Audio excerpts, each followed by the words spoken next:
ಇನ್ನು ನಾಳೆ ದೇಶಾದ್ಯಂತ ಮೆಡಿಕಲ್ ಶಾಪ್ಗಳು ಬಂದ್. 12 ಲಕ್ಷಕ್ಕೂ ಅಧಿಕ ಮೆಡಿಕಲ್ ಶಾಪ್ಗಳು ಸ್ಥಗಿತ ಆಗ್ತಾ ಇದೆ. ಕರ್ನಾಟಕದಲ್ಲಿ ನಾಳೆ ಔಷಧ ಅಂಗಡಿಗಳು ಬಂದ್ ಆಗುವಂತಹ ಸಾಧ್ಯತೆ ಇದೆ. ಅಂದ್ರೆ ಆನ್ಲೈನ್ನಲ್ಲಿ ಏನು ಔಷಧಿಗಳ ಮಾರಾಟ ಆಗುತ್ತೆ ಅದನ್ನ ವಿರೋಧಿಸಿ ಬಂದ್ಗೆ ಕರೆ ಕೊಟ್ಟಿರೋದು.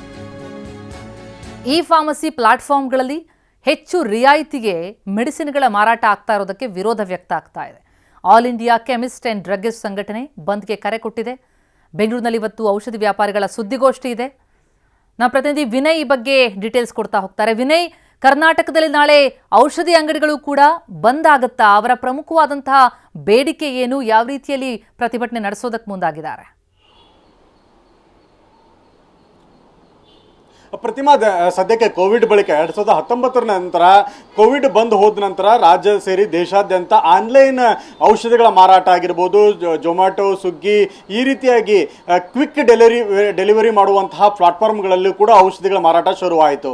ಇಲ್ಲಿ ಸಮಸ್ಯೆಗಳೇನಾಯಿತು ಅಂದರೆ, ಒಂದು ಕಡೆ ಅತಿಯಾದ ರಿಯಾಯಿತಿ ಮತ್ತು ಜೊತೆಗೆ ವೈದ್ಯರ ಪ್ರಿಸ್ಕ್ರಿಪ್ಷನ್ ಇಲ್ಲದೇ ಔಷಧಿಗಳ ಸೇಲ್ ಆಗೋದಕ್ಕೆ ಶುರುವಾಯಿತು.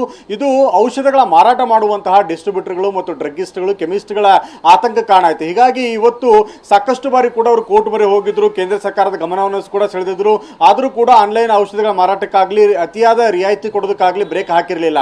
ಹೀಗಾಗಿ ಈಗ ಸದ್ಯಕ್ಕೆ ಔಷಧಿಗಳ ಮಾರಾಟ ವ್ಯಾಪಾರಗಳ ಸಂಘ ದೇಶಾದ್ಯಂತ ಔಷಧ ಮಾರಾಟಗಳ ಅಂಗಡಿಗಳನ್ನು ಬಂದ್ ಮಾಡಿ ನಾಳೆ ದೇಶಾದ್ಯಂತ ಪ್ರತಿಭಟನೆ ಕೂಡ ಮುಂದಾಗಿದೆ. ರಾಜ್ಯದಲ್ಲೂ ಕೂಡ ಒಂದು ಸಂಘಟನೆ ಬಂದ್ಗೆ ಬೆಂಬಲವನ್ನು ಕೊಟ್ಟಿದ್ರೆ, ಕೆಸಿಡಿಸಿ ಸಂಘಟನೆ ಬಂದ್ಗೆ ಬೆಂಬಲ ಕೊಟ್ಟಿದ್ರೆ, ಕರ್ನಾಟಕ ಫಾರ್ಮಾ ಫರ್ಟಿಲೈಸರ್ ಆರ್ಗನೈಸೇಷನ್ ಸಂಘಟನೆ ನೈತಿಕ ಬೆಂಬಲ ಕೊಟ್ಟಿದೆ. ಹೀಗಾಗಿ ಸದ್ಯಕ್ಕೆ ಒಂದು ಸಂಘಟನೆ ಬೆಂಬಲ ಕೊಟ್ಟಿದ್ರಿಂದ ಕೂಡ ರಾಜ್ಯದಲ್ಲಿ ಔಷಧಿಗಳ ಸಿಗುವ ಡೌಟ್ ಕೂಡ ಆತಂಕ ಎದುರಾಗಿದೆ. ಹೀಗಾಗಿ ಆರೋಗ್ಯ ಇಲಾಖೆ ಕೂಡ ಸರ್ಕಾರಿ ವ್ಯಾಪ್ತಿಯಲ್ಲಿರುವಂತಹ ಔಷಧಿ ಮಳಿಗೆಗಳಲ್ಲಿ ಸಾಕಷ್ಟು ಔಷಧಿಗಳನ್ನು ಸಾಕಿಟ್ಟುಕೊಳ್ಳಿ, ರೋಗಿಗಳಿಗೆ ಜನಸಾಮಾನ್ಯರಿಗೆ ತೊಂದರೆ ಆಗದಿರೋ ಹಾಗೆ ಗಮನ ವಹಿಸುವಂತಹ ಸೂಚನೆಯನ್ನು ಕೂಡ ಕೊಟ್ಟಿರುವಂತದ್ದು. ಪ್ರತಿಮಾ, ಥ್ಯಾಂಕ್ ಯು ವಿನಯ್.